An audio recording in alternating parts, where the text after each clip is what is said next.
My name is Danielle Moore. I'm 27 years old, and for most of my life, I believed loyalty was something you could count on from a best friend.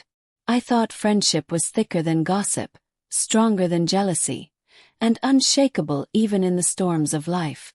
But I was wrong. The day everything changed wasn't loud or dramatic at first. It was subtle, the kind of shift that feels small until you realize it's cracked the entire foundation beneath your feet. It was a Saturday afternoon, and I walked into a café where my best friend and I always met. We'd been inseparable since college. Study nights, heartbreaks, promotions, everything.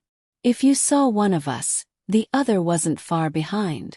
But when I walked in that day, the chatter of the room fell silent in a way that made my skin crawl. People stared at me, their whispers sharp as glass. I spotted her at the corner table, my best friend. She was leaning in close to a group of coworkers we both knew. Her voice just low enough to make it feel like a secret, just loud enough to make sure I would hear it as I approached. "She pretends to be so sweet," she said, rolling her eyes. "But you should see the way she talks behind people's backs. I mean, who can even trust her? She lies about everything." My feet froze, my breath catching in my throat. I looked at her, my so-called best friend, and for a moment I thought maybe she'd notice me, maybe she'd stop, maybe she'd smile and say it was all a joke. But she didn't. She leaned back, sipped her latte, and let the group erupt into laughter at my expense. When her eyes finally flicked up and met mine, she didn't look guilty. She didn't look sorry. She looked triumphant. Like she'd been waiting for this moment. The cafe walls seemed to close in around me. My hands trembled as I clutched the strap of my bag, my heart pounding so loudly it drowned out everything else. That was the moment I realized she had flipped the script. My best friend, the one who knew every secret, every weakness, every scar, had turned the crowd against me. And as I stood there, frozen in humiliation, I knew one thing with absolute clarity. This was only the beginning. I turned to leave, but as I reached the door, I heard her voice again, louder this time, cutting through the noise of the cafe. "Honestly, I don't know why anyone still keeps her around." The laughter that followed wasn't just cruel. It was a knife in my back. And I walked out knowing the war had just begun. Hang on, before I tell you what happened next, make sure you've subscribed and left your thoughts in the comments. This part gets intense. When I finally stumbled out of that cafe, the air felt colder than it should have been. My chest was tight, my hands trembling, but more than anything, my mind spun backward through the years, searching for signs, little cracks that might have warned me this was coming. Because betrayals like this don't start in one moment. They build, slow and subtle, until one day the dam breaks. Her name was Sophia. She wasn't just my best friend. She was the sister I'd chosen. We met in college during our sophomore year. I remember the exact moment, too. It was the middle of a thunderstorm, and I was sitting alone in the library with a stack of books, trying to study while rain lashed against the windows. She appeared out of nowhere, dripping wet from the storm, and plopped down across from me with this crooked smile. "Mind if I hide out here until I stop looking like a drowned rat?" she asked. I laughed, and just like that it began. We clicked instantly. We shared late-night ramen, complained about professors, and pulled all-nighters for exams that we probably should have studied for earlier. When she broke up with her first serious boyfriend, I was the one who stayed awake with her until sunrise, listening to her cry into a pint of ice cream. When I doubted myself, when I thought maybe I wasn't good enough to pursue my dreams, she was the one who told me I could do anything. Or at least that's how I remembered it. Looking back, there were cracks even then. Small, almost invisible hairline fractures. Like the time I landed an internship with a marketing firm junior year, and she said with a half-smile, "Wow, you're lucky they took you with so little experience." I laughed it off back then. I told myself she was just teasing. But that night, lying in bed, the words gnawed at me. Or when I met Ryan, my first serious boyfriend, and she said, "He's cute, though I don't know what he sees in you." Again I laugh because that's what we did. We teased, we bantered. But something about the way her eyes lingered on him too long, the way she said it so casually, left a little mark I couldn't quite erase. She was always the louder one, the center of attention. At parties, she'd tell stories that left people doubled over in laughter, and I was fine being in her shadow. I thought that's what best friends did, balance each other out. She shined bright, and I was content to be the steady one at her side. But the balance was off even then. There was one night I'll never forget. We were 22, about to graduate, sitting on the steps of our apartment with cheap wine in plastic cups. The city stretched out before us, full of possibilities. She turned to me suddenly, her voice softer than usual. "You know, Danny," she said, "you'd be nothing without me. I make you interesting. I make people notice you." I laughed. Too quickly, too nervously. "You're drunk," I told her. "Maybe," she shrugged, tipping back her cup. "But it's true." The words stung, but I swallowed them down. I told myself it was the alcohol, that she didn't mean it. But somewhere deep inside I felt a chill. Still I ignored it. 'Cause I loved her. 'Cause I believed in our friendship. Because I thought loyalty meant forgiving the cracks before they broke into fractures. Years passed, and life pulled us into the professional world. We ended up at the same company, in the same department, chasing the same promotions. First it was exciting.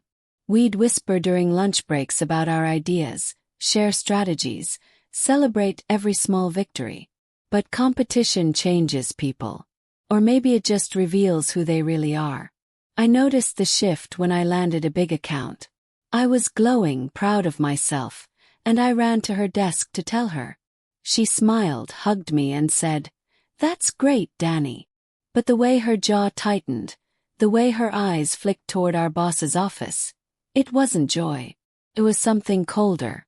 And then, little by little, she started to push. She'd interrupt me in meetings, correct me unnecessarily in front of others, slip in her own ideas as though they'd been hers all along. At happy hours, she'd tell stories where I was the punchline, laughing as if she didn't realize each word chipped away at me. I told myself it was stress, pressure, ambition. I told myself we were still friends, that she was still the girl who once sat in a storm-soaked library and made me laugh. But deep down I knew. The cracks were widening. The day at the café wasn't sudden. It was the culmination of years of small betrayals, of whispered jabs, of silent battles I thought I was imagining. And as I lay awake that night, staring at the ceiling, her words echoed in my head. "She pretends to be so sweet. She lies about everything. Honestly, I don't know why anyone still keeps her around." I clenched the sheets in my fists, anger pulsing hot through my veins. This wasn't just about gossip. This wasn't just about reputation. This was war. The next morning I walked into the office, and every head turned toward me with the same look I'd seen in that cafe. Doubt, suspicion, disdain. And then I saw her, standing at my desk, flipping through my notes with a smile that told me she wasn't done yet. Before we move on, take a second to hit subscribe and drop a comment. I'd love to hear what you think so far. The morning I walked into the office and saw her standing at my desk, everything inside me tightened. My hands went clammy, my stomach twisted, but I forced my feet forward as if nothing was wrong. She looked up when she heard me, and the smile she wore wasn't the kind that reached the eyes. It was sharp, practiced, dripping with a kind of smugness that only comes from someone who believes they've already won. "Oh, Danny," she said lightly, setting one of my notebooks down as if she owned it. "I was just looking over your notes. You really should keep these locked away. Wouldn't want someone to misunderstand them." Her tone was sugar, but the threat underneath was unmistakable. I wanted to rip the notebook from her hands, to demand she back off, but something in the way people nearby were watching kept me silent. Their eyes weren't curious anymore. They were cautious, suspicious. That was when I realized. Her whispers had already taken root. The betrayal wasn't just about gossip over lattes. It had followed me into the one place where I thought I was safe, where my work could speak louder than rumors. But in that moment my work wasn't mine anymore. Later that day the bomb finally dropped. We were called into a meeting with our boss. The entire team gathered around the long conference table. My boss cleared his throat, his expression unreadable, and said, "We've all seen some tension in the department lately. Allegations have been made, and I think it's best we address them directly." The air grew thick. My chest tightened. Allegations. I glanced at her. She was calm, composed, her eyes downcast as though she were the picture of professionalism. And then the words came. "I've had concerns about Danny's honesty," she said softly, not looking at me but at our boss. "She's been misrepresenting some of her contributions, taking credit for things she didn't do." I didn't want to say anything, but I couldn't stay quiet anymore. The room shifted. People whispered. I shot up from my chair, heart pounding. "That's not true. You know that's not true." But she didn't flinch. She just sighed, shaking her head like someone weighed down by disappointment. "I'm not trying to attack you, Danny. I'm just saying the truth. People deserve to know." And then she slid a folder across the table. My folder, my notes, twisted and edited in a way that made it look like I had plagiarized her work. My hands shook as I flipped through the pages. Diagrams rearranged, margins scribbled with false dates, lines highlighted in ways that distorted their meaning. She had taken my ideas, dressed them in her handwriting, and turned them against me. Gasps circled the room. My boss frowned, eyes flicking between us. "I don't know what you're trying to pull," I choked out, my voice trembling. "But you know these are my ideas." Her eyes finally met mine, and in them, I saw the cruelty she had always kept hidden. "Then prove it," she whispered. I left that meeting destroyed. My colleagues avoided my gaze. My boss told me he'd look into it, which was as good as saying my credibility was already in question. And her. She walked out with a sympathetic hand on her shoulder from someone else, as if she were the victim. That night, I sat alone in my apartment, the city lights outside blurry through my tears. Everything I had worked for, every late night, every sacrifice, was slipping away. Not because I failed, but because my best friend had painted me as a fraud. The lowest point wasn't just the betrayal. It was realizing no one was rushing to my defense. I curled into myself on the couch, clutching the notebook she hadn't managed to steal, and whispered into the silence. "She wants to ruin me. She thinks she already has." But even in the depths of that despair, a spark lit inside me. A quiet, simmering vow that she would not win. The next morning, as I sat staring at that notebook, I realized something chilling. She hadn't just lied about me. She had left a trail. And if I could find it, I could burn her entire game to the ground. Before we go any further, click subscribe and let me know in the comments. What would you have done in my shoes? The night after that meeting, I barely slept. My mind replayed her words over and over, each one slicing deeper than the last. Danny misrepresents her contributions. She takes credit for things she didn't do. Every single word, crafted to cut me down and make her shine. But as the city woke outside my window, I sat at my desk with the one thing she hadn't managed to take from me. My original notebook.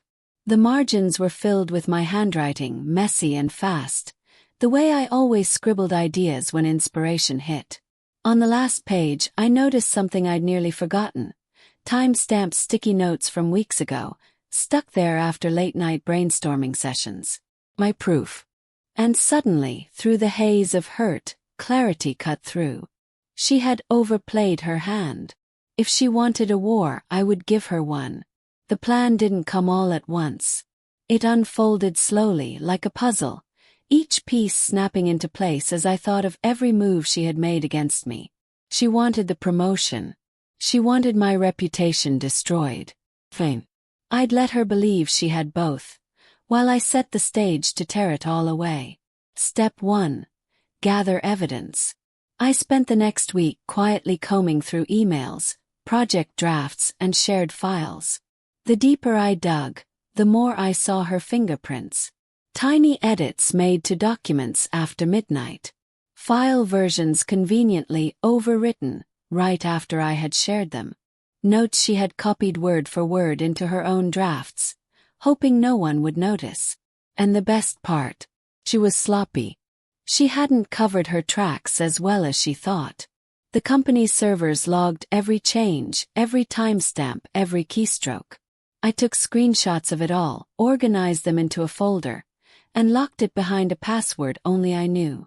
Step 2. Build allies. I didn't go to my boss. Not yet. Instead, I reached out to 2 colleagues who had always been fair to me, people who had seen enough of my work to know the truth. I didn't tell them everything at first. Just enough to make them curious. I asked if they remembered who had pitched certain ideas, who had drawn up early drafts, who had first suggested the strategies now credited to her. Their answers matched mine every time. "You might want to be careful," one whispered, glancing around nervously. "She's been saying a lot about you lately." Good, I thought. Her talk. The louder she got, the harder she'd fall. Step 3. Set the trap. It wasn't enough to prove she had stolen from me. I wanted everyone to see her for what she really was. So I created a situation she couldn't resist. I drafted a new proposal, a brilliant but fake one, half complete, scattered with just enough details to make it look authentic. I left it open on my laptop during lunch, with a few tabs conveniently minimized, as though I'd been rushing and forgotten to close them. Then I stepped away. Sure enough, when I came back, the document had been opened again, at a time I knew I wasn't there. My heart raced. She had taken the bait. Now all I had to do was wait. By the end of the week, whispers swirled through the office that she had been working on a bold new strategy, something groundbreaking. My stomach tightened when I heard it, but this time I smiled. Because this time she wasn't stealing from me. She was walking straight into the noose I had prepared. The final piece of my plan was simple. Let her present it. Let her stand in front of everyone, my fake proposal in her hands, bragging as if she had created it. And when the moment was perfect, when she thought she had won, I'd reveal the truth. My revenge wasn't going to be loud at first. It was going to be patient, precise, and devastating. The next Monday, when the entire team gathered for the weekly meeting, I watched as she walked into the conference room carrying a folder with my trap inside. My pulse quickened. This was it. She was about to hang herself with the very rope I had given her. The conference room hummed with a low buzz of chatter, laptops clicking open, coffee cups steaming. I sat at the long oak table, my heart beating like a drum against my ribs, but on the outside I was calm. Silent. Across from me, she looked radiant in her carefully pressed blouse. Her lips painted the kind of red that screamed confidence. She stood taller than usual, her shoulders pulled back, her smile wide and rehearsed. She thought this was her moment, the moment she would solidify her rise by stealing yet again what wasn't hers. "Thank you, everyone," she said smoothly as the meeting began. "I've been working on something bold, something I believe will transform how we approach our clients." She glanced at me briefly, just long enough to let me see the smug glint in her eye. Then she launched into her presentation. Slide after slide appeared on the screen, and my fake proposal unfolded in front of the entire team. The half-complete notes I had crafted, the little sparks of brilliance I had planted, it all poured from her mouth as though she had birthed it herself. I watched the nods around the table, the murmurs of approval. Even my boss leaned forward, intrigued. She was basking in the glow, soaking up every ounce of attention. But she didn't notice me sliding my laptop closer, didn't see the file I opened, labeled with dates, times, screenshots, and the smoking gun that would strip her bare in front of everyone. When she finished, the room erupted with polite applause. She smiled like a queen on her throne, certain she had secured her crown. "That was impressive," my boss said, raising an eyebrow. "But I have a question." I stood then, the weight of every sleepless night, every betrayal, every whispered lie pressing against my back and holding me upright. "If I may," I said, my voice steady. All eyes turned to me. I walked to the screen, clicked the remote, and switched the slide. Gasps rippled through the room as timestamps, document logs, and side-by-side comparisons filled the projection. My handwriting scrawled in margins. File history records showing my drafts long before hers. The exact proposal she had just claimed, with its deliberate gaps, displayed in black and white. "This," I said coldly, "is my work. Created weeks ago. And what you just heard was not innovation. It was theft." Silence. Crushing. She stammered, her face draining of color. That's not true. I refined it. I cut her off with a single click. Another slide appeared, proof she had opened my file when I was logged out. The evidence was irrefutable. Murmurs spread around the table. Disbelief. Disgust. Betrayal, but this time not mine. My boss's jaw tightened. "Is this true?" he asked her, his voice low but sharp. She looked around wildly, but no one came to her defense. Not a single ally remained. She had burned them all long before today, and now the flames consumed her alone. Finally, she sank back into her chair, speechless. The meeting ended abruptly after that. She was escorted out, not just from the room but later from the building itself. Her access revoked, her name stripped from the project files, her reputation shattered. And me. I wasn't just vindicated.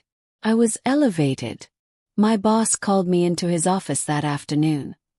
His expression stern but different now, respectful. "You've shown not just creativity," he said, "but resilience. Leadership. You've proven you belong here." The promotion she had clawed for was handed to me. My name was etched onto the project, mine alone. That evening, as I walked out of the building, the city lights reflected against the glass, and for the first time in months I felt tall again. Whole again. I didn't need to gloat. I didn't need to shout. The truth had been enough to destroy her, and the silence that followed was the sweetest victory I'd ever known. She had tried to erase me, but in the end it was her name that vanished. And mine was the one everyone remembered.